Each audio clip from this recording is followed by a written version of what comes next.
अस्सलामुअलैकुम।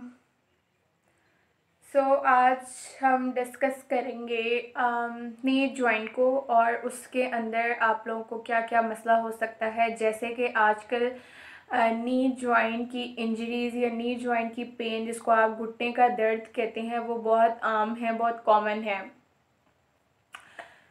अगर हम स्टार्ट करें तो नी जॉइंट जो है एक सिंपल सा जॉइंट है। जो आपका घुटना है वो एक सादा सा जॉइंट है, ठीक है।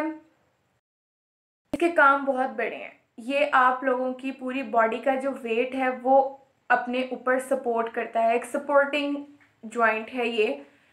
आप लोगों के जितने भी स्ट्रेसेस होती हैं बॉडी पे, जितनी भी स्ट्रेन्स होती हैं, वो आपके इस घुटने पर पड़ रही होती है और ये आपको बेसिकली सपोर्ट है आपकी बॉडी का। अब जाहिर सी बात है, ये एक कॉम्प्लेक्स जॉइंट हम कह सकते हैं। इसका काम है कि ये एक्सपोज करता है अपने आप को बॉडी के स्ट्रेसेस पे और बॉडी की स्ट्रेन्स पे। अब हम बात करेंगे कि आपके जो नी जॉइंट है वो मूवमेंट कौन कौन सी करवाता है। फ्लेक्शन करवाता है, मतलब आप जब टांग को बिल्कुल सीधा कर लेते हैं तो वो आपकी एक्सटेंशन है। और जब आप फ्लेक्शन की बात करते हैं तो जब आप अपनी नी को बैंड, जिस तरह आप सिटिंग पोजीशन, जब आप बैठे होते हैं तो आपकी नीज जिन पोजीशन पर होती हैं, आपका घुटना, वो आपकी बेसिकली फ्लेक्शन होती है। तो नी जॉइंट जो होती है वो दो मेन काम करवा रही है, एक फ्लेक्शन और एक एक्सटेंशन।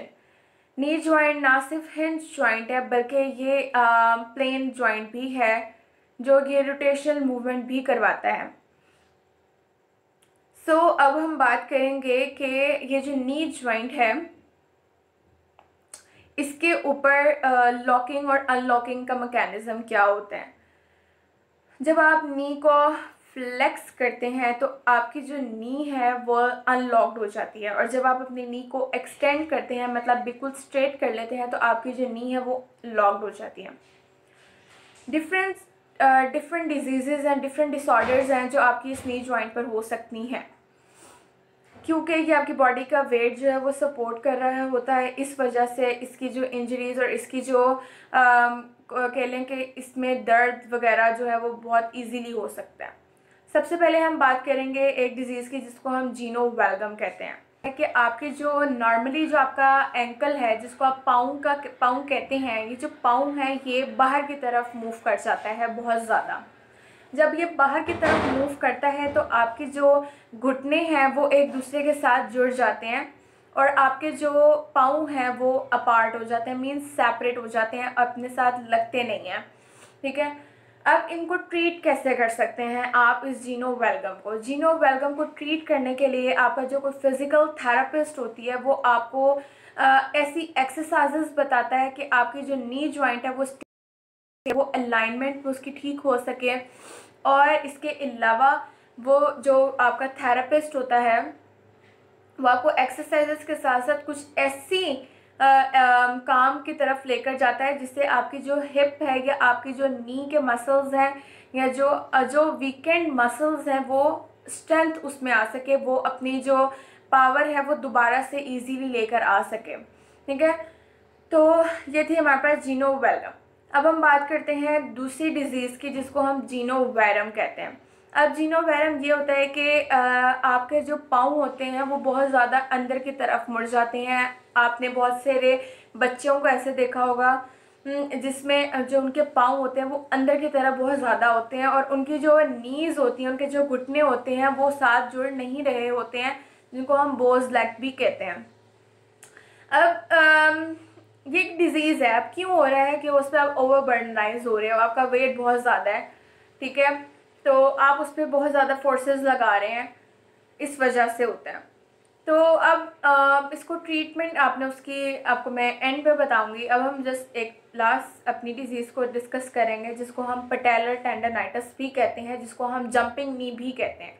अब इसमें ये होता है कि आपने काफ़ी ऐसे बच्चों को देखा होगा कि जो, या किसी भी बड़े को देख लिया होगा जो अक्सर एक्सरसाइजेस वगैरह कर रहे होते हैं, तो जब आप लोग जंपिंग के दौरान ओवर एक्सरसाइजेस कर लेते हैं या ओवर जंपिंग कर लेते हैं, जब आपकी नीज पर ओवरलोड पड़ता है तो आपके जो टेंडन्स होते हैं वो स्वेल कर जाते हैं, उनमें सूजन पड़ जाती है जिसकी वजह से आपको पेन होती है। अब इसको ट्रीट करने के लिए आप लोगों ने क्या करना है कि पेन को कम करना है। पेन रिड्यूस होगी तो ही आपका जो पेशेंट है वो कंफर्टेबल फील करेगा। बेसिकली इसकी सूजन को ख़त्म करने के लिए आपको सबसे पहले पेन को रिड्यूस करना है। पेन को रिड्यूस करना इज़ टू इम्पॉर्टेंट, ठीक है। बाइक जो हमारे पास ये जो राइडर्स होते हैं इनमें हो सकती है वो अपनी नीज़ पर ओवर बर्डन डाल देते हैं, ओवर स्ट्रेसेस उन पर पड़ जाती हैं, उन पर फोर्सेस बहुत ज़्यादा लगना शुरू हो जाती हैं। तो बेसिकली आप जब ओवर अपने उस ओवर फ्लैक्शन या ओवर एक्सटेंशन या उसकी कैपेसिटी से ज़्यादा उस पर बर्डनाइज होंगे तो आपको पैटेलर टेंडनाइटिस होगा, और इसको रिड्यूस जस्ट आप पेन रिड्यूस करके ही ख़त्म कर सकेंगे। अब हम बात करेंगे इसको ट्रीट कैसे करेंगे। अब हम जीनोवैरम जो होती है उसको ट्रीटमेंट की ज़रूरत नहीं पड़ती है। बेसिकली आप लोगों ने देखा होगा कि बहुत से ऐसे बच्चे हैं जिनको रैकेट्स होती हैं, तो उनमें ये जो नीज़ होती हैं वो अपनी जो शेप होती है वो बो लाइक कर लेती है, जिसमें उनके जो नीज़ होते हैं वो एक साथ नहीं जुड़े होते हैं और पाँव जो होते हैं वो बहुत अंदर की तरफ मुड़ जाते हैं। तो इसमें ये क्यों होता है कि विटामिन डी की कोई डेफिशिएंसी हो गई है, इस वजह से हो रहा था। हम उनको विटामिन डी की सप्लीमेंट्स देते हैं। तो जैसा कि मैंने आपको कहा कि इसका कोई ट्रीटमेंट नहीं है, लेकिन अगर कोई ब्लड डिजीज़ है जिसकी वजह से ये हो रहा है तो हम सर्जरी के थ्रू उसकी जो टांग है उसको स्ट्रेट करते हैं, उसको लाइन में लेकर आते हैं। और अगर वो कोई रिकेट्स वगैरह का पेशेंट है तो हम उसको विटामिन डी के सप्लीमेंट्स जो है वो रिकमेंड करते हैं। तो अगर हम बात करें ट्रीटमेंट फॉर पैटेलर टेंडनाइटिस की, तो इसमें हम टेंडन जो कि स्वेल कर जाता है तो हम पेशेंट की वो जो अफेक्टेड लेग होती है उनको गाइड करते हैं कि आपने इस लेग को रेस्टिंग पोजीशन पर ही रखना है, इसमें कोई बर्डन नहीं डालना, आपने कोई मूवमेंट नहीं करनी है।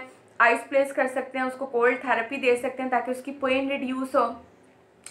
बेसिकली आपने उसको पेन ही रिड्यूस करना है। नी जॉइंट की ये 3 में बहुत सारी और भी डिजीज़ेज़ हैं, लेकिन 3 जो कॉमन आ जाती हैं वो जीनोवैल्गम, जीनोवैरम और पैटेलर टेंडनाइटिस है। उनको ट्रीटमेंट प्लान जो है वो आपकी इस वीडियो में बताया गया है। Thank you.